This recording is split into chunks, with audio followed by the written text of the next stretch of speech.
बन्या पानी पशिला गाँव रे लोक छटपट हेले सेतबेले माननीय मुख्यमंत्री विमान उड़िला लोकों नेता दिल्ली की लोकों मुख्यमंत्री दिल्ली रे भोजी करुचंदी कहा खुशी रे को खुशी रे होचंदी रोम जेतबेले जळुथिला नीरो बंशी वादन करुथिले आज ठीक सही अवस्था ओडिसा रे देखा देइछि। आपण माने समस्त अवगत अछंती जे बन्या परिस्थिति किभଳି भाबरे संगीन रूप नेछि। 20टी जिल्लारू अधिक अंचल क्षतिग्रस्त होइछि। अनेक लोक बासहरा हो सारे गाई गोरु पशु सेमाने मध्य गाँव बाहर रही से कनेक्टिविटी भी नाही खाद्य सेमानक पाखरे पहुंचनी पर्यंत एवं सबुठु विचित्र कथा होची जे वाटर रिसोर्स डिपार्टमेंट जल संपद विभाग जे बन्या को नियंत्रित करी थाए से विभाग पूरापूरी कुंभकर्ण निद्रारे शोइछि। शालांदी ठारू आरंभ करी भद्रक जाजपुर केन्द्रापड़ा ए अनेक स्थान रे घाई गुड़िक घाई गुड़िक मनुष्यकृत घाई होती अभियोग होती। आज आमर विजु जनता दल नेत्री केवल नुहति से होउचंती आमर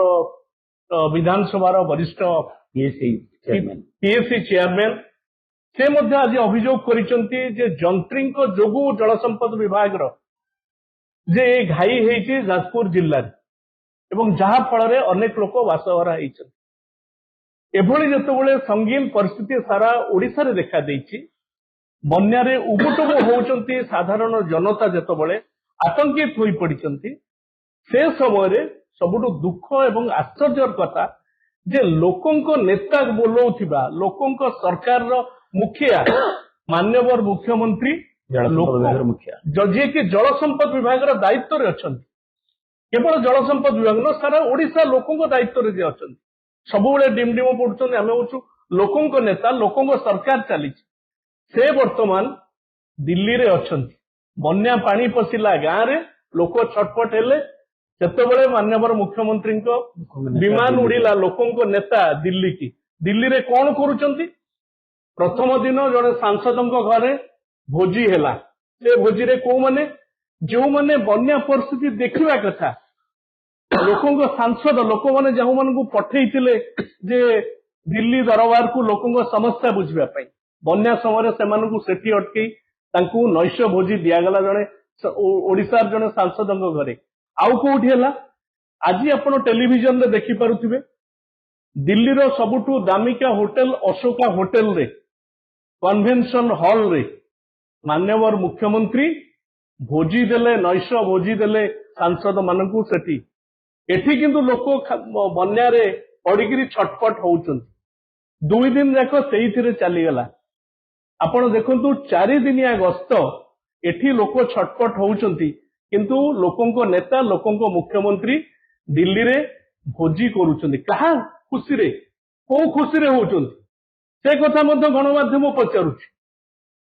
तांको दल रे कोन होउची आमे से कथा बुझिबा पई चाहुनु किए आसिले तांको संबर्धना दिया होउची पद पदवी चली गले किंबा काहाकू विदा करि देइकिरि किए दिल्ली रे जाई भोजी करचंती से संपर्क रे आमे आलोचना करिया पई आज चाहुनु किंतु ओडिसा वासी जेतेबेले आतंकित हेई पड़िचंती भयावह बन्या परिस्थिति रे याकू मुकाबिला करबा कहार दायित्व दायित्व होउची माननीय मुख्यमंत्री ओडिसा मुख्यमंत्री आज्ञा मोर आज गोटे कथा मन पड़ी जाउची रोम जेतेबेले जळुथिला नीरो बंशी वादन करुथिले आज ठीक सही अवस्था ओडिसा रे देखा देइछि। आज आपण मानकू ओडिसावासी को मन पकई देवा पई चाहूछि जेतेबेले बन्या आसे मुख्यमंत्री थांती नवीन पट्टनायक से समय निर्देश दियंती कौनसी सांसद विधायक मंत्री कोठी रही परिबेनी बन्यार्थक पाखरे रहिबे एवं माननीय मुख्यमंत्री मध्य निजे बार बार रिव्यू करंती लोकों पाखकू जांती सेहिति पे ओडिसा ना आज जातिसंघ रे मध्य स्वर्णाक्षर रे लेखा रहिछि जे नवीन पट्टनायक डिजास्टर मैनेजमेंट रे नंबर 1 किंतु आज ओडिसा रे जतबे एडे बड़ डिजास्टर देखा देइछि देखा देउछि मध्य ताकू मॉनिटरिंग करिया पई केही नांती आज्ञा मु केन्द्रापड़ा जिल्ला रे कहूछि पाइका नदी बंध भांगिबा पई बसिलाणी जंत्री माने कोठी बुलुचंदी मु जानिनी बाबू माने जो माने सब दलीय नेता माने सरकार रे अछंती से माने सब गोटे गोटे गेरुआ टावेल पकई बंध जगिबा ना रे इंजीनियर मान को धरिकी बुलुचंती फोटो उठाउछंती गाई गोरु माने खाइबा पई पाउनांती एभलिया भद्रक बालेश्वर आरंभ करी जाजपुर आरंभ करी केन्द्रापड़ा देखा मिलूची तेणु आम ए घटना को तीव्र निंदा करुचु लोकों मुख्यमंत्री कहूथिबा लोकों सरकार बोली डिंडिम पिटुथिबा जो माने दायित्व रे अछंती टिके तांको निद्रा भांगु एवं तुरंत एथिरे हस्तक्षेप करिगिरी ए कार्यक्रम को किभली भाबरे लोकों पाखरे सरकार ठिया हेबो से विषय देखंतु एवं जल संपद विभाग जो जंत्री माने अछंती ସେମାନେ ଟିକେ ଜାଗତିଆର ରୁହନ୍ତୁ କୌଣସି ବୁଲେଟିନ ନାହିଁ ଲୋକଙ୍କୁ ସତର୍କତା ଦିଆ ହଉନି କୌଣସି ଜଣା ଯାଉନି କଣ ହଉଛି ମନୁଷ୍ୟକୃତ ଘାଇ ଗୁଡିକ ଗୋଟା ପରେ ଗୋଟା ଘଟିକିରି ଚାଲିଛି ଏ ମୋଟାମୋଟି ଭାବରେ ଏ ଘଟଣାକୁ ଆମେ ତୀବ୍ର ନିନ୍ଦା କରୁଛୁ ଏବଂ ଆର ଆଶୁ ସମାଧାନ କରିବା ପାଇଁ ସରକାର ଏବଂ ମାନ୍ୟବର ମୁଖ୍ୟମନ୍ତ୍ରୀ ପଦକ୍ଷେପ ନିଅନ୍ତୁ। ଯଦି ଆମ ଭିडियो ଆପଣଙ୍କୁ ଭଲ ଲାଗିଛି ତେବେ ଆମ ଚ୍ୟାନେଲ କୁ ଲାଇକ୍ शेयर और सब्सक्राइब करंतु।